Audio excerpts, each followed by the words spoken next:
আমাৰ UPPL দলৰ party কমিটিৰ মানে বিষয়ববীয়া ৰিচাপলটো আমাৰ সিদ্ধান্ত এটা আছে আৰু সেই হিচাপে আজি ওদালগুৰি জিলা আৰু আমাৰ ভেৰগাঁও জিলাৰ দুটা ডিষ্ট্ৰিক্ট কমিটিৰ বডিটো ৰিচাপল হৈ গৈছে।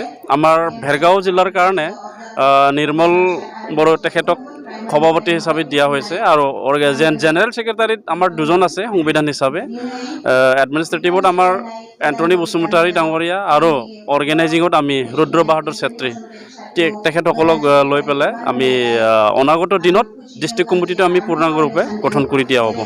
যিহেতু পুৰণা সমিতি পেনেল লিষ্ট বনাই থকাৰ নতুন সমিতি বনোৱা গঠন হোৱাৰ পূৰ্বে দলৰ মাজতে দুটাকৈ বিভক্ত হোৱা কিছু পৰিলক্ষিত হৈছিলে, বোবা হৈছিলে, দুই তৈয়াৰ হৈছিলে। তেনে ক্ষেত্ৰত আজি যিহেতু সম্পূৰ্ণভাৱে ঘোষণা কৰা হ'ল, বাকী সকলোকে কি আহ্বান জনাব? খেলিমেলি হৈ আছে আমাৰ মাজত দলৰ বিভাগটো হোৱা বুলিতো মই সেই মাত্ৰহে গম পালোঁ। আমাৰ মাজতো কোনো দলৰ মতভেদ কোনো এইটো এনেকুৱা হোৱা নাছিলে। সকলো সংগঠনৰ সকলো দলৰ এটা নিয়ম আছে, মানে নতুন কমিটি আহা পুৰণা কমিটি ভংগ হৈ আহি এইটো আমাৰ দলৰ বুলি নহয়, চবৰ দলতে থাকে সেইটো।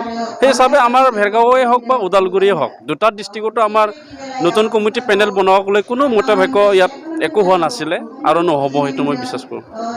যিহেতু আগন্তুক MP ইলেকশ্যন আহি আছে, কেনেকুৱা প্ৰস্তুতি বা কেনেকুৱা অৰিহণা থাকিব? আমাৰ প্ৰথমতে ৰাজ্যসভাৰ নিৰ্বাচন আহিব।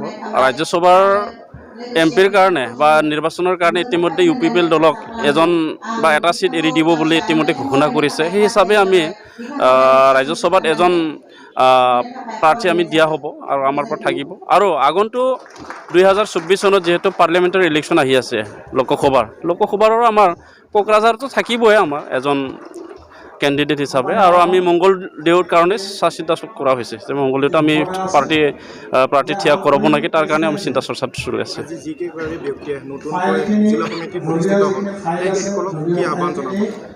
যিসকলক আমি প্ৰেছিডেণ্ট বা জেনেৰেল ছেক্ৰেটাৰী দায়িত্ব দিয়া হৈছে তেওঁলোকে চব পুৰাণাই। যিজনক সভাপতি দিয়া হৈছে নিৰ্মল বড়ো, তেখেততো খুব পুৰণা এজন কৰ্মী।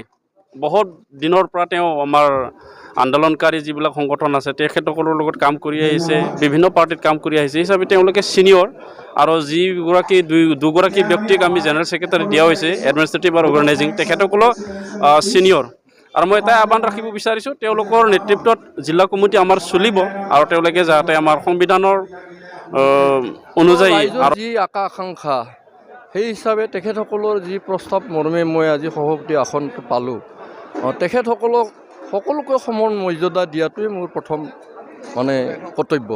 এতিয়া যিহেতু আপুনি ভেৰগাঁও জিলাত আপুনি দায়িত্বভাৰ অৰ্পণ কৰিলে, এতিয়া ভেৰগাঁও জিলা UPPLৰ কৰ্মীসকলক কেনেদৰে আগুৱাই নিব?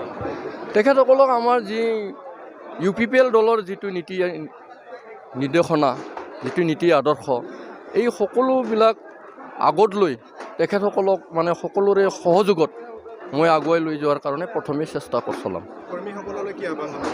কৰ্মীসকলে আমাৰ যিখিনি কৰ্মী বৰ্তমান যিখিনি কৰ্মী তেখেতসকলে আমাৰ UPPL দলৰ হৈ কাম কৰিয়েই আছে আৰু তেখেতসকলে যি এতিয়া নতুন নিৰ্দেশনা আহিব এই নতুন নিৰ্দেশনাক লৈ কাম কৰিবৰ কাৰণে তেখেতসকলক মই আহ্বান জনাম। দীঘলীয়া সময় সভাপতিটো আসনত আছিলোঁ। দলটো ৰাজনৈতিক নেতাবিলাকে পৰিৱৰ্তন হৈ থাকিলে দল শক্তিশালী হয় আৰু দীঘলীয়া যেতিয়া কামত থাকিব মানুহে কিছুমান হোৱা নোহোৱা কথাবিলাক বদনাম জাপি দিয়ে।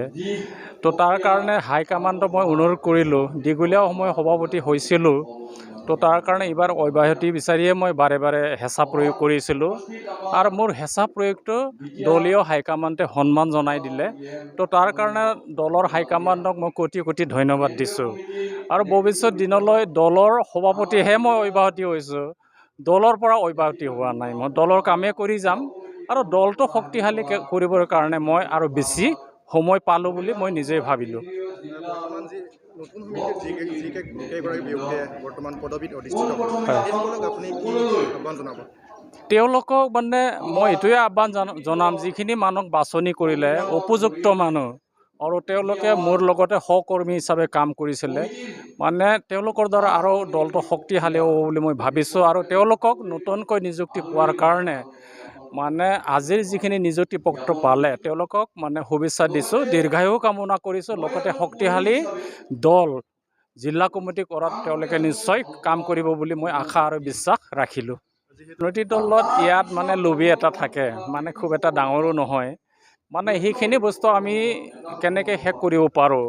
এতিয়া দলৰ পদবীৰ কাৰণে কিছুমান এই কথাবিলাক চলিছিল, তো তাৰ কাৰণে এতিয়া আজি ঘোষণা হোৱাৰ পিছত সেইটো নাইকিয়া হ'ব বুলি ভাবিলোঁ। আৰু তেওঁকে সঁচাকৈ যে সঠিক আমি দলৰ যদি কাম কৰিছোঁ, নিশ্চয় হাইকমাণ্ডৰ সিদ্ধান্তটো সন্মান জনাবই লাগিব।